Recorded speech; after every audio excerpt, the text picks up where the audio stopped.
Assalamu alaikum, dear students. The topic will be about the law of conservation of momentum. As we have already discussed what momentum is and its relation with the second law of motion, and we have also gone through the third law of motion. Let's see what is the law of conservation of momentum. First, let me show an example.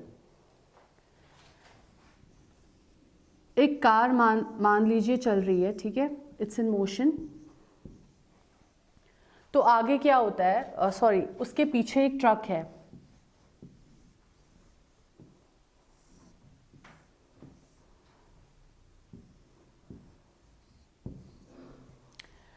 The truck is coming after the car and accidentally क्या हो जाता है, they strike each other. ठीक है, both are in motion.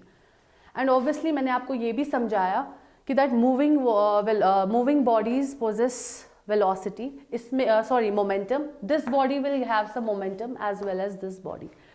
जैसे ये body strike करती है, जो कार है उसकी एक्सेलरेशन बढ़ जाएगी क्योंकि उसको ट्रक ने which has a greater mass strike किया है.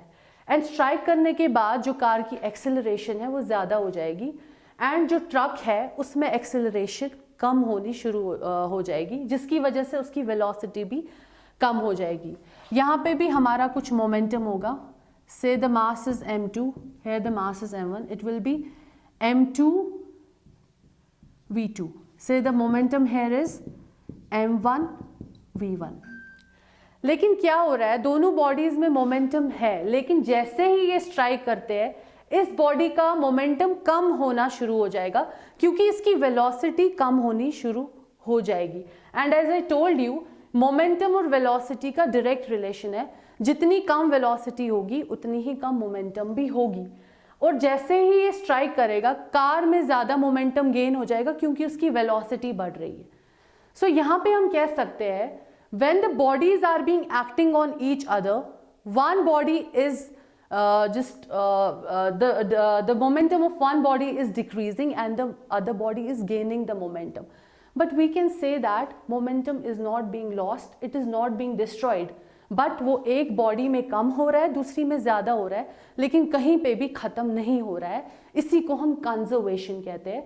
The total momentum in both the bodies will remain conserved but it will not get destroyed. So this is about the conservation of momentum, but we have to deduce a formula which can prove that momentum remains conserved in the bodies. So for that मैं cases develop करूँगी. Let us say we have a case A, that is the first case. There are two bodies. Again we'll take the example of a truck.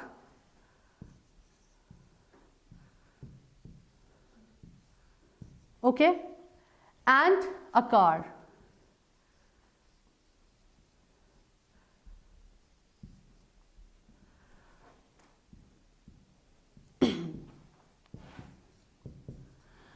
The truck will have a mass m1, the car will have a mass m2. Both the bodies are moving because we have to explain momentum. Say the truck has an initial velocity जिससे ये move कर रहा है, that is u1, and the car also has some initial velocity, that is u2. u1 is the initial velocity of the truck and u2 is the initial velocity of the car. Now both the bodies are moving. Okay, there is no scenario yet. So तो पहला case हम देख सकते हैं कि truck में भी कुछ मोमेंटम होगा और कार में भी कुछ मोमेंटम होगा. Let's calculate the momentum in both the bodies. Let me denote the momentum of the truck is p of t, that is m1 u1, mass into velocity, right? Then momentum of the car, let me denote it with a c. Momentum of car, it will be m2 u2.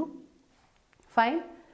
So I have to now calculate the total momentum gained by both bodies. I'll write the total momentum, p total, will be the momentum of the truck and the momentum of the car. Fine. This will be m1 u1. I'm just putting the values, and momentum of the car is m2 u2. This is the total momentum and this case will be the total momentum before collision of both the bodies. I have to show you that both the bodies will act upon each other, and then I have to explain that there will be a conservation. That is why I have developed a case where there is no collision between both bodies, that is the truck and the car. So this is the momentum before collision. Okay, this is the first case. Now the second case.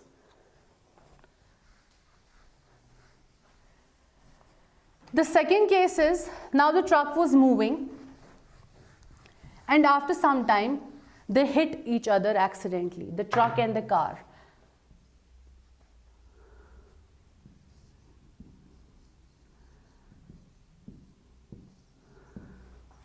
The truck hits the car having a mass m2 accidentally, bam, there is a strike between the two. Okay, now this is the case, the second case, case B, that there is collision. After the two bodies have acted upon each other, there will still be momentum in both the bodies, although the momentum will be increasing and decreasing, but it is not going anywhere, it is still inside the bodies. So after the collision, what will happen? We have a third case, that is the case C. Now let's say they have struck each other and the velocity of the truck has decreased because it has struck the car.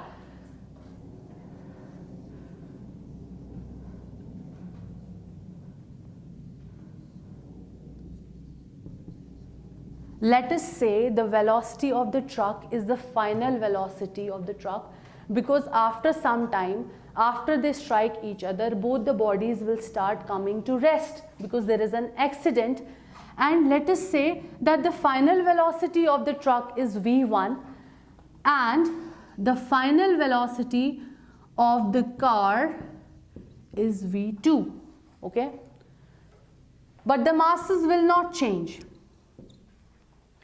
Now since there is still velocity inside both the bodies, the velocity is not reduced to zero, I can say that there is still momentum in both the bodies. Let me say that the momentum in the truck will be equal to m1 v1 this time, okay, because this is the final velocity right now and we are calculating the final velocity, and the momentum of the car will be equal to m2 v2.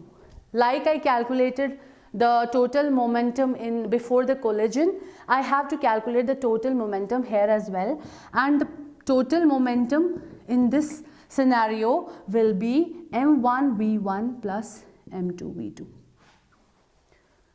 But this time the momentum is the after collision case. This is the after collision case, so we can say this is the momentum, total momentum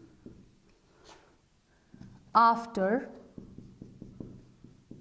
the collision.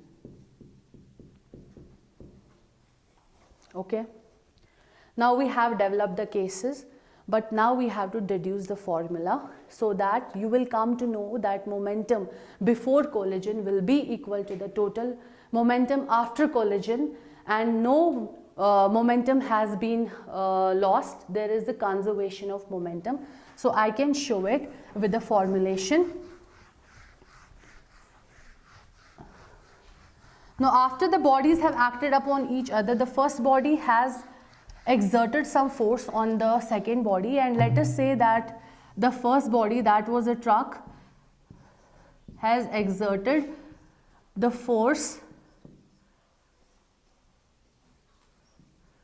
on the second body, that is the car.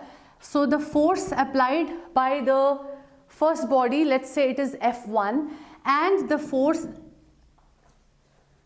that the car will be exerting on the truck as a reaction will be F2. Now I have to, because this is momentum, all the laws of motion are interrelated at the end. The third law of motion will use the concept of the, the conservation of momentum will use the concept of the third law, that is the action and reaction.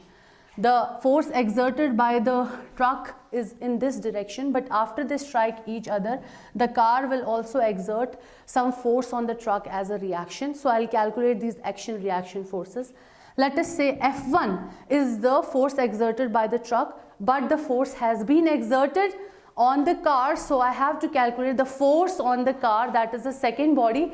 It will be mass into acceleration, but it will be mass of the car and acceleration of the car. Now mass will not change, but we have the formula of acceleration. The acceleration of the car will be the final velocity of the car and the initial velocity of the car, that is v2 minus u2 divided by t. Fine. So F1 will be equal to this thing. This will be the first equation. Now next I have to also calculate the reaction force on the body, that is the truck. So I have to calculate F2, that is the force exerted by the car on the truck as a reaction force. That will be equal to, the force will be exerted on the truck, that is having a mass m1. Okay. It will be m1 into acceleration 1, the acceleration of the truck, because the force is acting on the first body. So m1 will be same, acceleration of the first body will be final acceleration of the first body minus final velocity of the first body minus initial velocity of the first body divided by time taken. This is the second reaction. Now coming to the concept of the third law of motion, both the forces, the action reaction will be equal in magnitude, but they will be opposite to each other. So I can say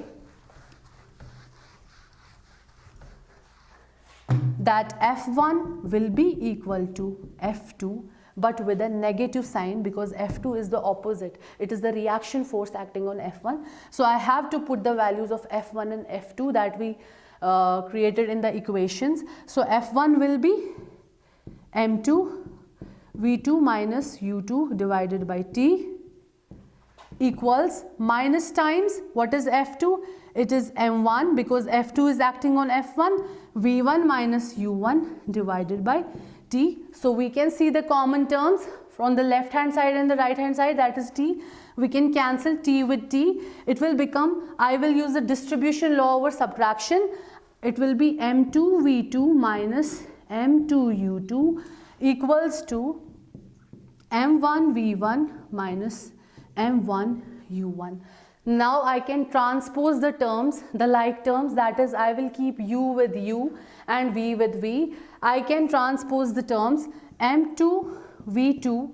If I bring this term here, sorry, here was a minus sign, it will be a plus here, minus m1 v1, minus will be plus, because this was the sign from the law.